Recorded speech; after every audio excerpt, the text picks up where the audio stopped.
Let's take a look at section 8-4.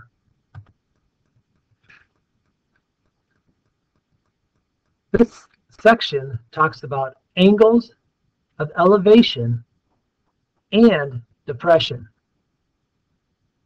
The objective in this section is to use angles of elevation and depression to solve problems.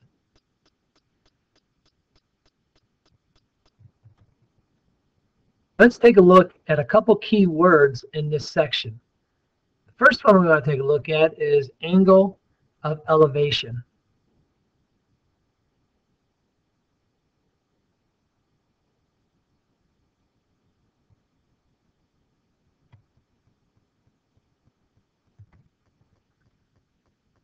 If we take a look at this picture to the right, when looking at the angle of elevation, if I am on the ground in this picture and there is a horizontal line and I am looking up at the bird, that is considered an angle of elevation.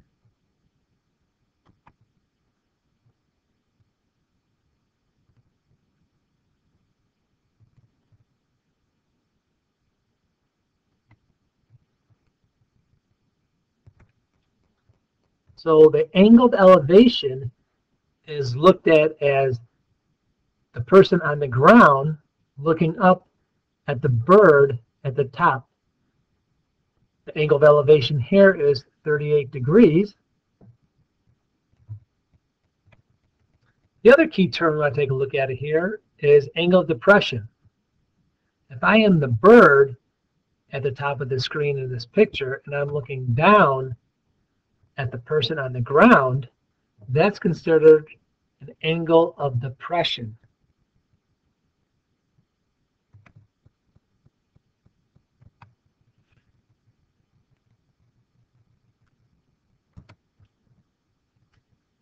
So if I'm this bird and I'm looking down at the person on the ground and I am on a horizontal line, that's considered an angle of depression.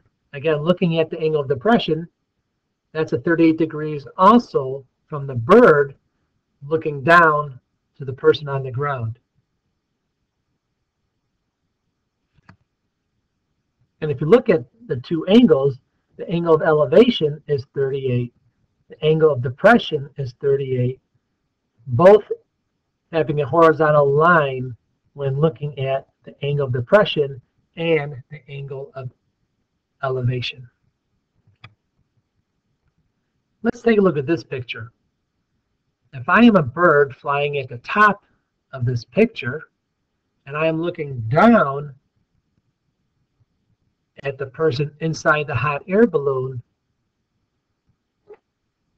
that would be angle 1.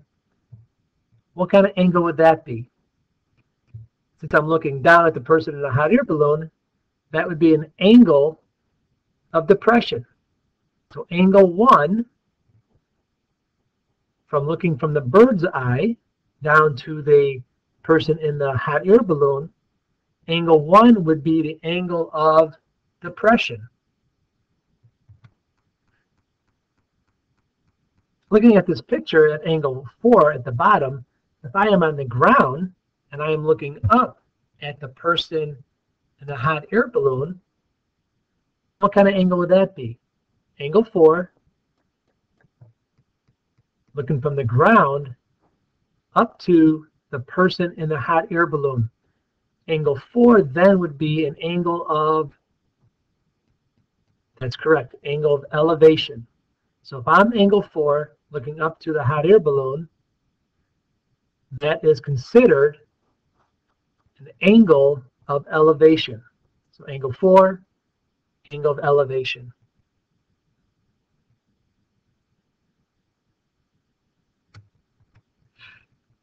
Let's take a look at angle 2. What kind of angle would that be?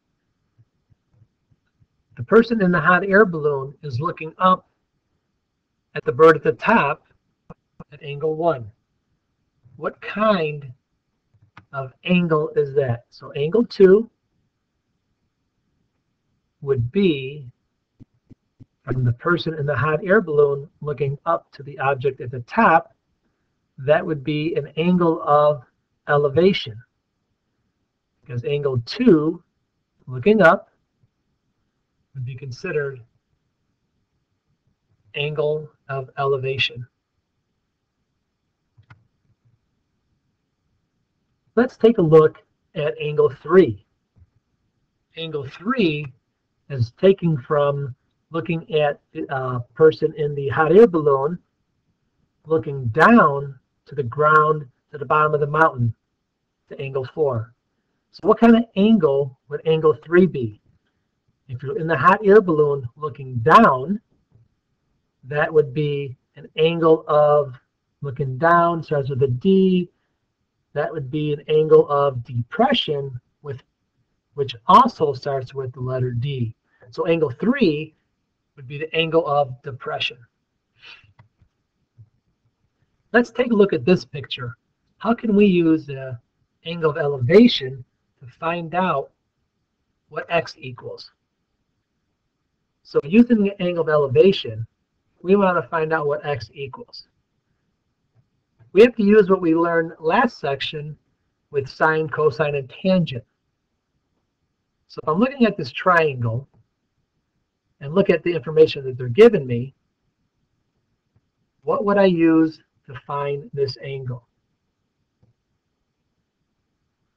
I could look at the 56.5 angle and find out what they're giving me. So given the 56.5 angle, I have x, which is my opposite. I also have the angle, I should say, the side that is 53 feet long, which is my adjacent.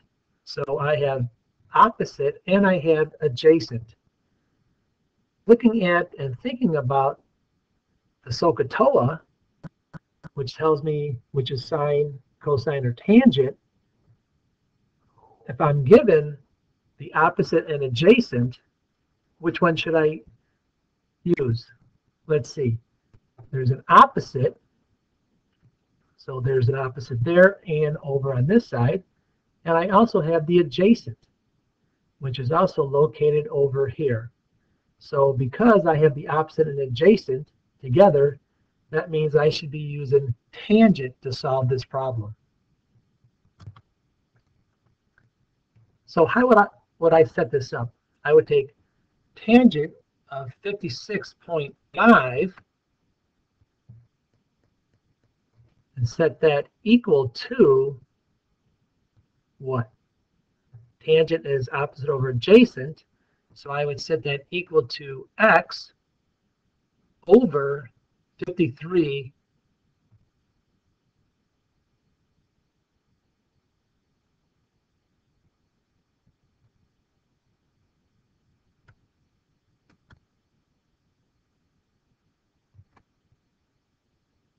So what do I do next to get x by itself?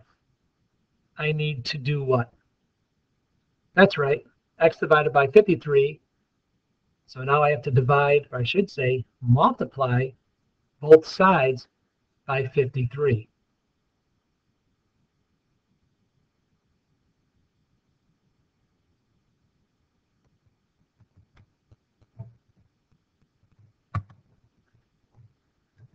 So if I multiply 53 on this side, I have to multiply, that's correct, I have to multiply 53 on the other side.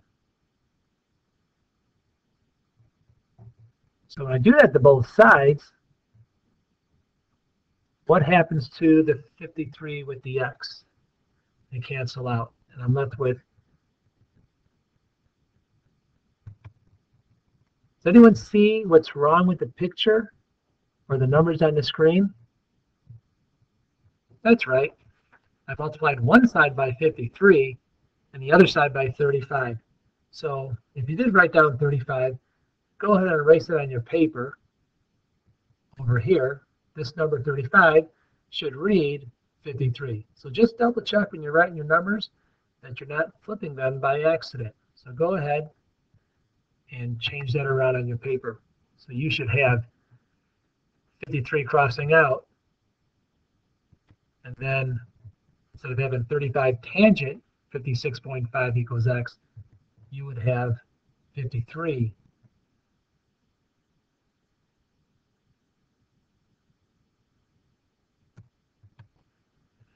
So let's see how would we solve this with a calculator that, again, you can find it on my site. And what buttons would you hit to put this into the calculator? We would have 53, hit our function button, and we're looking for tangent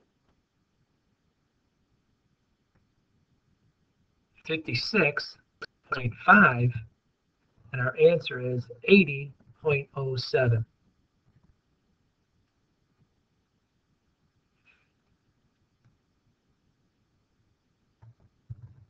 So our final answer would be 80.07, which would be 80 feet.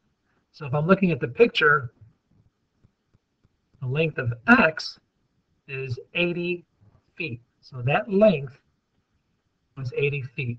And how was I able to find that? Using our good friend SOHCAHTOA. We knew that we had opposite and adjacent. So our final answer, x equals 80 feet. Just remembering when you do these problems, not to switch your numbers around like is shown in the picture. What we wanted to do was multiply both sides by 53 and not 35. So good luck and try the next problems.